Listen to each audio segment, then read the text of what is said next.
Hi guys, welcome to this week's edition of the Friday Focus as we really put a spotlight on businesses who have been pivoting their business and getting things right during this difficult time and this shelter-in-place order that we are in. Last week, as you know, we talked to KR Health Connections as Karen really worked to move her business from a very hyper local offering to something on a national scale and being able to do that remotely. And this week I have Jeff with me with J&T Trailers, and we're going to talk to him about the unique position that he was in of starting a business during a pandemic, opening doors to a brand new business during a pandemic and what that was like for him. So Jeff, just getting started here, if you can you just provide us with an introduction in terms of who J&T Trailers is and what it is that you do offer? Okay. Yeah, I'm like Megan said, I'm Jeff Englert. I'm the owner of J&T Trailers. We're a new startup business, all started from scratch, ground level on up. Yeah, so what we offer is sales, parts, and service. Actually, right now we're focusing on our new trailer sales, and that's anywhere from a smaller utility trailer we can haul maybe a lawnmower or a four-wheeler or side-by-side on, up to a larger machinery trailer, anything you can pull behind a truck, a light truck, 1 ton or smaller probably, or there's even some little bit bigger trucks. But anyways, anywhere from larger machinery trailers to enclosed cargo trailers, car hauling trailers, dump trailers have been a real popular item, really surprising me. So yes, that's what we're offering, and eventually we're actually starting to phase into our parts and service side, which is going to be, I think, a good good addition to what we're already offering. We'll have, and I'll probably be bringing on another part-time fella to help fill in on the service side of it, because it's going to be hard for me to sell trailers and still work on your trailers at the same time too. So. Awesome. Yeah. So in terms of where we are today, really you're an essential business because you serve those essential businesses. So very similar to a home improvement store, something like that, hardware store. That's where your services still become essential because those are the trailers that those construction companies that are still working need those type of trailers, as well as agriculturally as well. So that absolutely makes sense. So and looking back over the last 6 weeks, what was your kind of opening door, ribbon cutting, go live date? Well, it was originally going to be April the 18th, which would have been an awesome day this last Saturday. Beautiful weather, and it just didn't work out. I guess God had other things in his mind, but our soft opening was the March the 16th, and we're going to have actually a grand opening with several pieces in place by the April 18th, but didn't work that way. But it is what it is. So you were really looking at opening the doors March 16th, when that was pretty well the first week that a lot of these states saw a shelter-in-place order.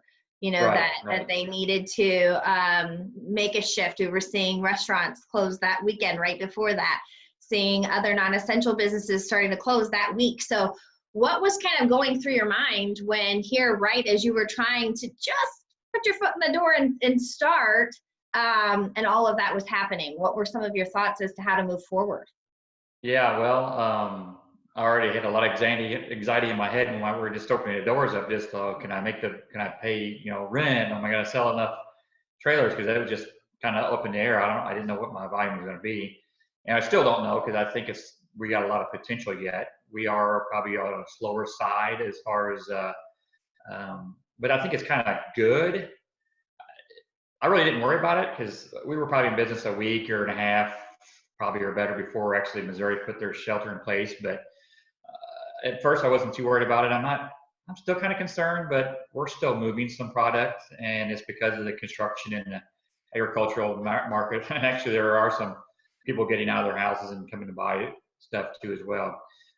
So we had to shift gears, and we thought, well, these folks are going to be at home, working from home on their computers, social media a lot. So we shifted our gears, created a YouTube channel from J&T Trailers, and we've done several videos as far as the features of each trailer, and got several more to go, and getting ready to shoot probably a couple of them today.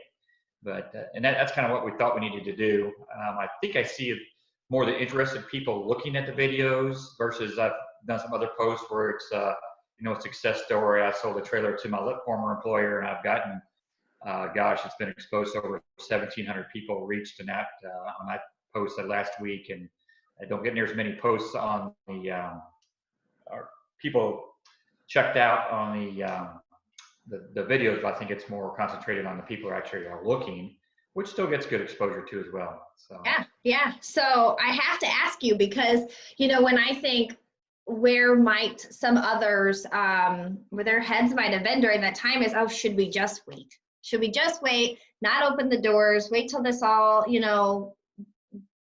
passes and we can really have a strong opening? Should we just sit on it? And I applaud you for moving forward, for using that time, seeing it as a blessing to be able to kind of work out some of the kinks in your processes and finalize some things in-house for the business as a whole.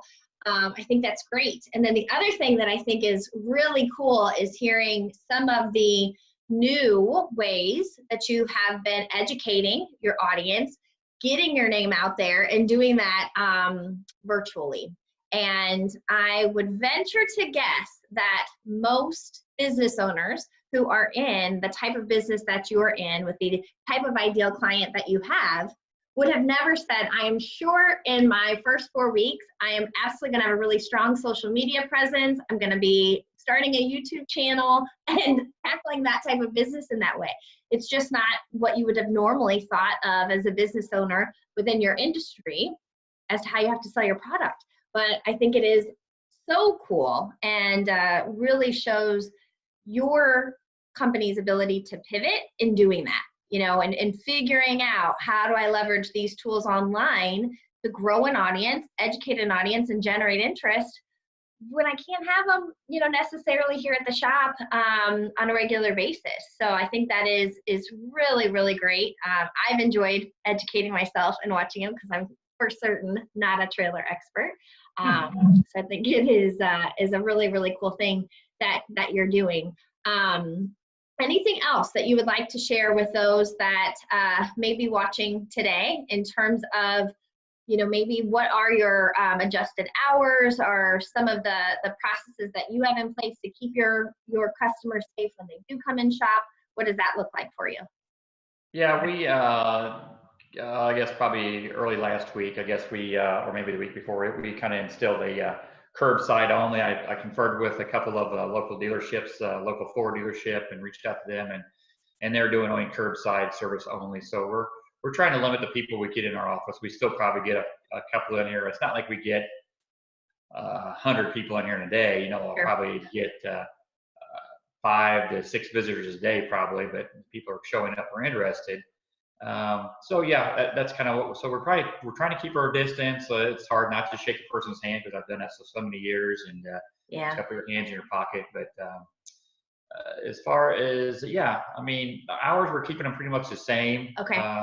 That way we catch folks when they are working, they still can come by and see and visit. But I think reaching out to them and getting home at home. I'm still making my phone calls and trying to reach out to them the old-fashioned way as well too, which there's a lot of these farmers that are still going along just as it was before, because they still got to feed the cows and still got to get out and about. So they're a little harder to catch, and they're the ones you got to call early in the morning or at noon or in the evening. And but no, it's I've conferred with some other business owners that had started out from scratch too, and they say, well, if you can get through this rough spot we're having now, you just don't look back. Just keep going forward, and if you can weather the storm, then you'll be golden after this. And yeah, for sure.